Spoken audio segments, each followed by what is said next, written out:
নমস্কার বন্ধুরা, তোমাদের স্বাগত জানিয়ে আমি আজকে রান্না করছি ডিম তড়কা এবং এটা তোমাদের প্রত্যেকে পরিচিত অত্যন্ত প্রিয় একটি রান্না। আমি রান্নাটা করতে করতেই তোমাদের বলে দিচ্ছি আমার এই রান্নাটা করতে কি কি লেগেছে, কত উপাদানে লেগেছে। তাহলে এসো আমরা রান্নাটা শুরু করি। রান্নার শুরুতে আমি তেল গরম করে নিলাম, সর্ষের তেল।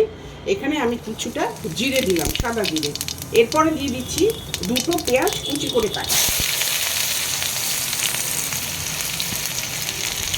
এটা ভাজতে ভাজতে আমি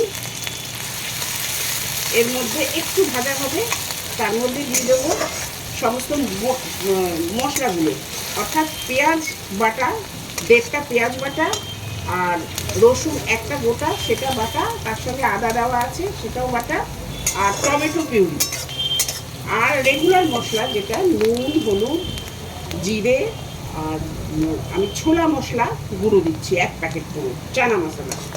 আর এখানে আমার যে সেদ্ধ করে নিয়েছি আমি এটা সবুজ মুগটা, সেটা প্রায় 400 গ্রাম মতো। পেঁয়াজ ভাজা হয়ে গেছে, আমি এখানে আদা রসুন বাটাটা দিয়ে দিলাম। আদা রসুন একটু কাঁচা গন্ধ থাকে, সেটা আমি এই মিনিট 2 এখানে ভেজে নেব। রসুনটা আমার ভাজা ভাজা হয়ে গেছে, তার সঙ্গে আদা বাটা আছে।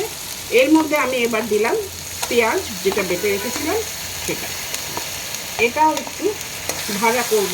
এই গোলা মশলা যেগুলো বাটা মশলা, এগুলোই আর কি কাঁচা গন্ধটা দূর করার জন্য একটু কষতে হয়, না হলে রান্নাটা ফটাফট হয়ে যায়। এইটা বাটতে বাটতে আমি এর মধ্যে আবার টমেটো পিউরিটা দিয়ে দেবো।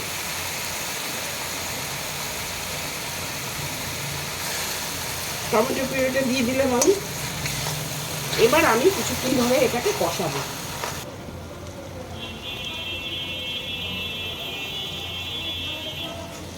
পেঁয়াজ, আদা, টমেটো, রসুন, এগুলো সমস্ত কিছু আমার কষানো হয়ে গেল। এবার আমি এর মধ্যে দিয়ে দিচ্ছি যে আমি মশলাটা তৈরি করে রেখেছিলাম, 1 প্যাকেট চানা মশলা, লঙ্কা গুঁড়ো, হলুদ গুঁড়ো, জিরে গুঁড়ো আর ধনে গুঁড়ো, সেই মশলাটা এর মধ্যে দিয়ে দিলাম। আর একটা কথা, আমি এই চানাটা যখন চানা না, ওটা হলো সবুজ মুগ, যখন সেদ্ধ করেছি তখন ওটার মধ্যে আন্দাজ মতো আমি নুন দিয়ে দিয়েছিলাম। তো আমার আর পরে নুন দরকার হচ্ছে না, আর তোমরা যদি মনে করো পরে দেবে তাহলে দিও। মশলাটা হয়ে গেল কষানো। এরপর আমি এর মধ্যে 4টে ডিম আমি গুলে নিয়েছি ভালো করে, এটা দিয়ে দিলাম। এটাও এবার আমি এটার সঙ্গে ভাজা ভাজা করে নেব। ডিম সহকারে মশলাটা আমার একদম হয়ে গেছে, যে দেখছো বন্ধুরা, একদম ভুর্জিটাও রেডি। এর মধ্যে আমি এবার দিয়ে দেবো একটু জল দেব, আর তার সঙ্গে সবুজ কড়াই যেটা সেদ্ধ করে রেখেছি সেটা দিয়ে দেবো। প্রথমে আমি এটা দিয়ে দিলাম সবুজ মুগটা। এবার একটু নেড়ে নেব, তার মধ্যে আমি একটু জল দিয়ে দিলাম। এবার এটা হালকা করে একটু নেড়ে কষাতে হবে। এটা আমার কষা হয়ে গেছে, একদম ঝোল ফোটানো হয়ে গেছে।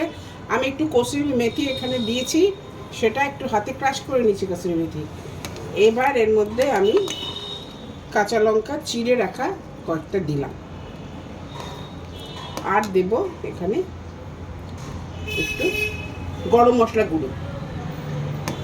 এইবার আমার রান্নাটা হয়ে গেল। তোমরা এভাবে বানাবে বন্ধুরা। আজ আমার ডিম তড়কা রান্নাটা হয়ে গেল। তোমরা অবশ্যই এটা ট্রাই করবে বাড়িতে। ভালো তোমাদের লাগবে আমি জানি, এবং ভালো লাগলে আমাকে একটা কমেন্ট অবশ্যই করবে, আর নিজের পরিচিত জনের সঙ্গে শেয়ার করে দেবে, একটা করে লাইক দেবে। আমার পাশে থাকবে বন্ধুরা, আমি তোমাদের পাশে সবসময় থাকবো।